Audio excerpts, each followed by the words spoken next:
Сәлем достар, YouTube'та қарапайым экономика арнасы. Әлемде 200-ге таяу ел бар. Әрине, олар бір-біріне ұқсамайды. Экономикалық тұрғыда бай және кедей елдер бар, немесе дамыған және дамушы елдер деп бөлеміз. Демографиялық тұрғыдан саны өсуші және кемуші елдер бар. Географиялық тұрғыда солтүстік және оңтүстік елдері бар. Ал саяси тұрғыда саясаткерлер де елдерді бірнеше топқа бөледі. Оны мемлекеттің басқару формасы, немесе қысқартып мемлекеттік форма деп атайды.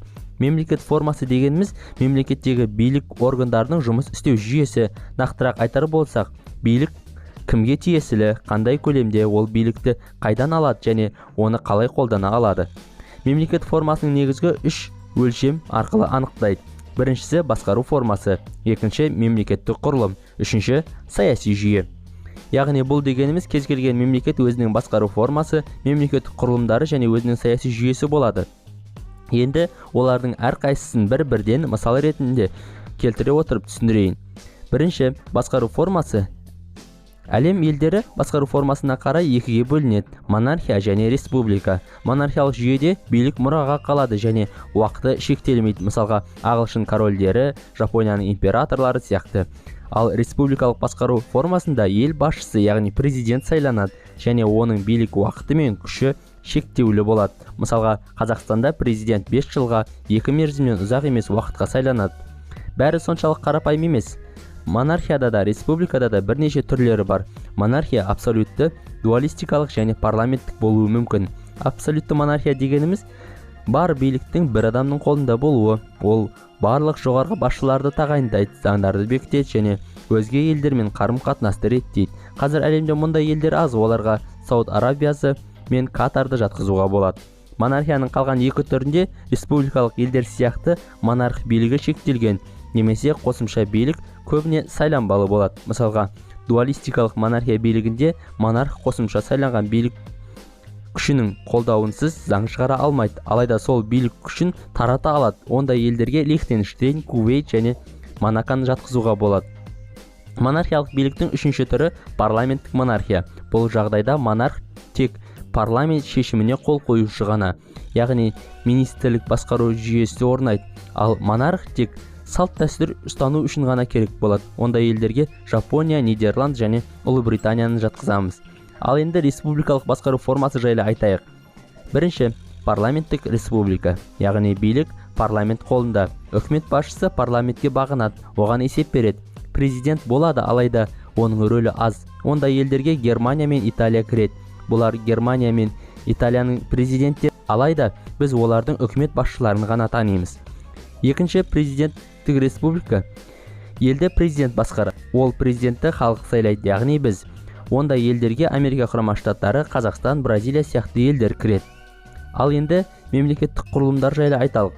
Мемлекеттік құрылымның бірнеше түрі, ол конфедерация. Конфедерация мемлекет емес, үлкен одақ десек те болады, бірақ конфедерацияның өз суверенитеті болады. Мысалға, Евроодақ бірнеше елдерден құралған, бірақ өз ақшасы, әскери күші, шекаралық аймағы бар. Екінші мемлекеттік құрылым түрі федерация. Федерацияның да өз ішінде елдерден, субъектілерден тұрады. Олардың өз аумағы, заңдары, тіпті президенттері де болуы мүмкін. Алайда орталық билікке бағынады. Мысал ретінде ұзаққа барудың қажеті жоқ. Ресей Федерациясы, яғни Ресей Федерациясы 85 субъектіден тұрады. Немесе Америка Құрама Штаттары штаттардан құралған. Алайда бұл субъектілердің бөлініп шығуы өте қиын. Үшінші мемлекеттік құрылым түрі унитарлы мемлекет. Унитарлы ел тұтас екендігін білдіреді. Алайда бұл ел мүлдем бөлінбейді деген сөз емес. Мысалға, Франция региондардан, ал Қазақстан облыстарға бөлінген. Алайда бұл бөліну саяси бөліну емес. Ал енді саяси жүйе жайлы айталық. Мемлекетте саяси жүйе үш түрлі болуы мүмкін: тоталитарлы, авторитарлы және демократиялық. Демократиялы жүйеде халық өз ойын айта алады және басқа ерекшелігі көп партиялы болады, яғни таңдау еркіндігі беріледі және партияларға бірдей мүмкіндіктер беріледі, ал бұқаралық ақпарат құралдары тәуелсіз болады. Бүгінде демократиялы елдер деп Батыс Европа елдері мен Солтүстік Америка елдері және Жапонияны айтуға болады. Екінші саяси жүйе авторитарлы жүйе. Авторитарлы жүйеде де көп партия болуы мүмкін, бірақ бір партия билік етеді. Бұқаралық ақпарат құралдарында еркіндік жоқ, ал қарулы күштік құрылымдарға тым көп арқа сүйеледі.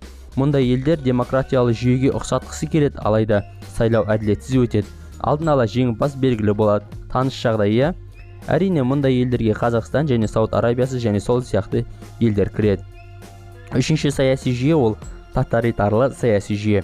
Бір ғана партия басқарады, жат ой заңмен қудаланады. Тоталитарлы жүйеде адамдарды толық бақылауға болады, тіпті не киіп, не жеуіне дейін. Және көсемге табыну бұл да тоталитаризмнің белгісі. Мысалға, Сталин қайтыс болғанда Кеңес одағында халқының 1/4 жиналған болатын. Ал енді қорытындылайық. Мемлекет формасы 3 түрге бөлініп қарастырылады. Біріншісі басқару формасы, монархиялық және республикалық. Екінші мемлекеттік құрылымдар, конфедеративті, федерациялық және унитарлы. Үшінші саяси жүйе, демократиялық, авторитарлық және тоталитарлық жүйе. Қарапайым экономика арнасына тіркеліңіз, видеоға лайк басыңыз. Арнамыз